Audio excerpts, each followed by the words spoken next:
দক্ষিণ এশিয়ার ভূ রাজনীতিতে নীরবে এমন একটা পরিবর্তন ঘটছে যার প্রভাব আগামী এক দশক পর্যন্ত অনুভূত হতে পারে। সম্প্রতি চীনের পক্ষ থেকে বাংলাদেশের সার্বভৌমত্ব, স্বাধীনতা এবং অভ্যন্তরীণ বিষয়ে বাহ্যিক হস্তক্ষেপের বিরোধিতা করে যে বার্তাটি দেওয়া হয়েছে, সেটি আন্তর্জাতিক কূটনৈতিক অঙ্গনে ব্যাপক আলোচনার সৃষ্টি করেছে। প্রশ্ন হচ্ছে, হঠাৎ কেন বেইজিং বাংলাদেশের প্রতি এতটা আগ্রহী? কেন বিশ্বের দ্বিতীয় বৃহত্তম অর্থনীতি বাংলাদেশের পাশে থাকার বার্তা দিচ্ছে? এটা কি শুধুই কূটনৈতিক সৌজন্য, নাকি এর পেছনে আছে আরও বড় কোনো রাজনৈতিক সমীকরণ? প্রিয় দর্শক, আজকের এই প্রতিবেদনে আমরা আন্তর্জাতিক গবেষণা, বৈশ্বিক বাণিজ্য রুট, সামরিক কৌশল এবং আঞ্চলিক শক্তির ভারসাম্যের আলোকে বিশ্লেষণ করার চেষ্টা করব। বাংলাদেশকে ঘিরে চীনের দীর্ঘমেয়াদী পরিকল্পনা আসলে কি হতে পারে? তো চলুন শুরু করা যাক।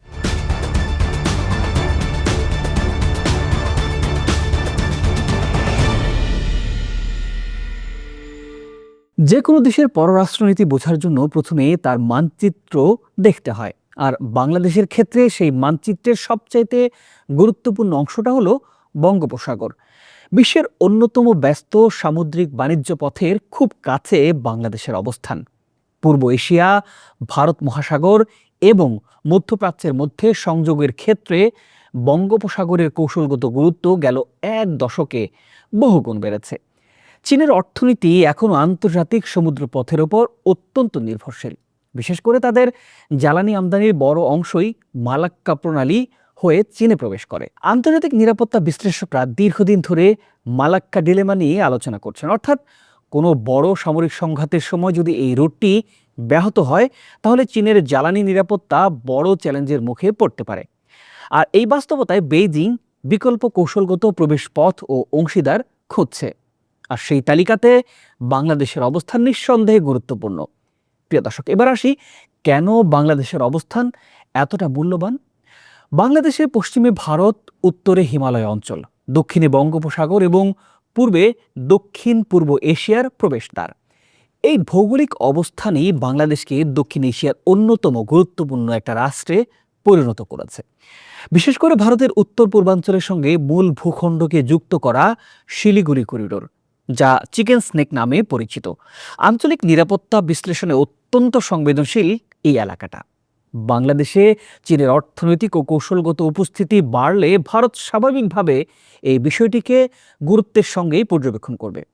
তবে এটাকে সামরিক প্রতিযোগিতার সরল সমীকরণ হিসেবে দেখলে ভুল হবে। বাস্তবে এখানে অর্থনীতি, বাণিজ্য, অবকাঠামো এবং নিরাপত্তা এই সব কিছু একে অপরের সঙ্গে ওতপ্রোতভাবে জড়িত। বাংলাদেশ ও চীনের প্রতিরক্ষা সম্পর্ক নতুন কিছু নয়। বহু বছর ধরে দুদেশের মধ্যে সামরিক সহযোগিতা আছে। আন্তর্জাতিক গবেষণা প্রতিষ্ঠান SIPRI এর তথ্য অনুযায়ী দীর্ঘ সময় ধরে বাংলাদেশের অন্যতম প্রধান প্রতিরক্ষা সরঞ্জাম সরবরাহকারী দেশ হলো চীন। বাংলাদেশ নৌবাহিনীর ব্যবহৃত সামরিক বিভিন্ন যুদ্ধজাহাজ, বিমান বাহিনীর কিছু যুদ্ধ বিমান, প্রশিক্ষণ ব্যবস্থা এবং বিভিন্ন সামরিক সরঞ্জাম চীনের কাছ থেকেই এসেছে। এছাড়া কক্সবাজারের পেকুয়ায় নির্মিত বাংলাদেশের সাবমেরিন ঘাঁটি বানুজা শেখ হাসিনা নির্মাণেও চীনা কারিগরি সহযোগিতা ছিল।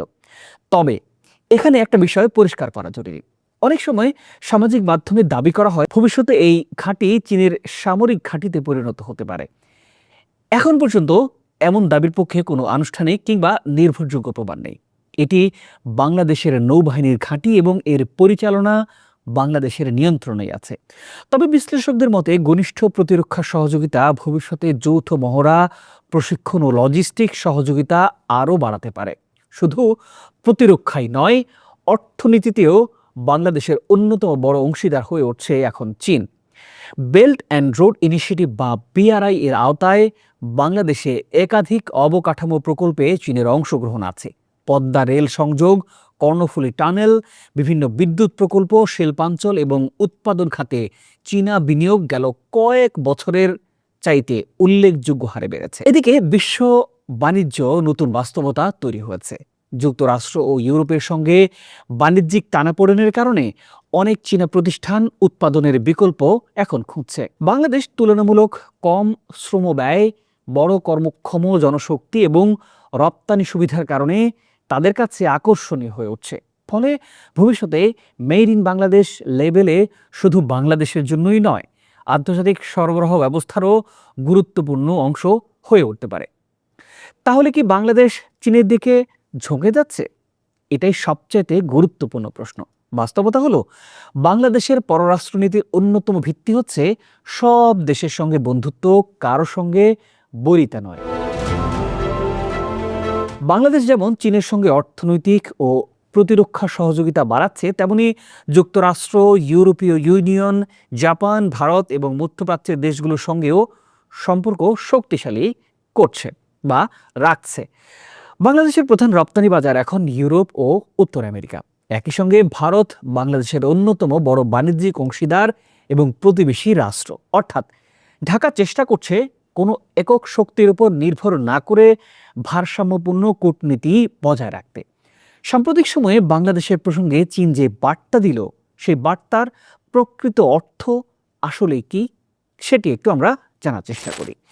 আন্তর্জাতিক সম্পর্কের ভাষায় কূটনৈতিক বক্তব্য অনেক সময় ভবিষ্যৎ নীতির ইঙ্গিত দেয়।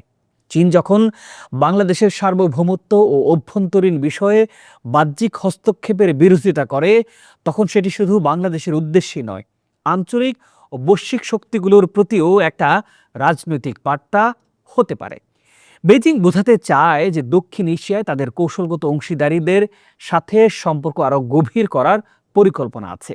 তবে এটাও মনে রাখতে হবে, আন্তর্জাতিক রাজনীতিতে স্থায়ী বন্ধু বা শত্রু নয়, স্থায়ী হয় জাতীয় স্বার্থ।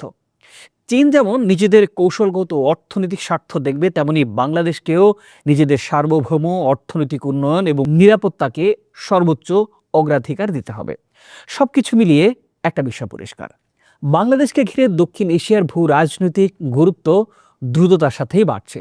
বঙ্গোপসাগরের অবস্থান, আঞ্চলিক বাণিজ্য, অবকাঠামো বিনিয়োগ, প্রতিরক্ষা সহযোগিতা এবং বৈশ্বিক শক্তির প্রতিযোগিতা, এসব কিছু মিলিয়ে বাংলাদেশ এখন শুধু একটা উন্নয়নশীল দেশই নয়, বরং একটা গুরুত্বপূর্ণ কৌশলগত রাষ্ট্র।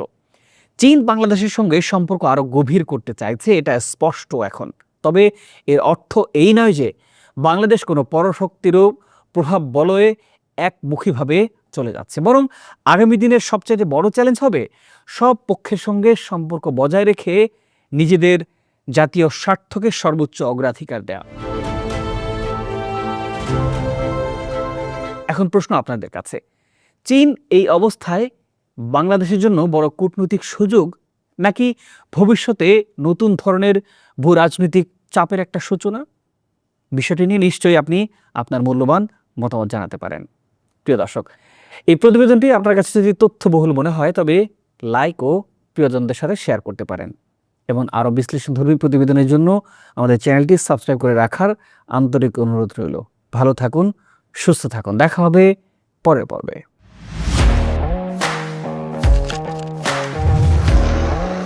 প্রফেশনাল স্টুডিও খুঁজছেন? ঢাকার প্রাইম লোকেশন নয়াপল্টনে দেশ সমাচার স্টুডিও আপনার কন্টেন্ট প্রোডাকশনের নির্ভরযোগ্য ঠিকানা। এখানে পাবেন 4K ক্যামেরায় মাল্টি অ্যাঙ্গেল রেকর্ডিং, আছে গ্রিন ও ব্ল্যাক স্ক্রিন সেটআপ, উন্নত মানের মাইক্রোফোন ও sound proof voice over booth. আপনার পছন্দ মতো স্টুডিও ডিজাইন করার সুযোগও থাকছে। Hazrat Shahjalal news content, talk show, interview বা পডকাস্ট, যা কিছুই করেন এখানে পাবেন প্রফেশনাল সেটআপ আর ফুল এডিটিং সাপোর্ট। আপনার চাহিদা অনুযায়ী বুক করতে পারেন আজই।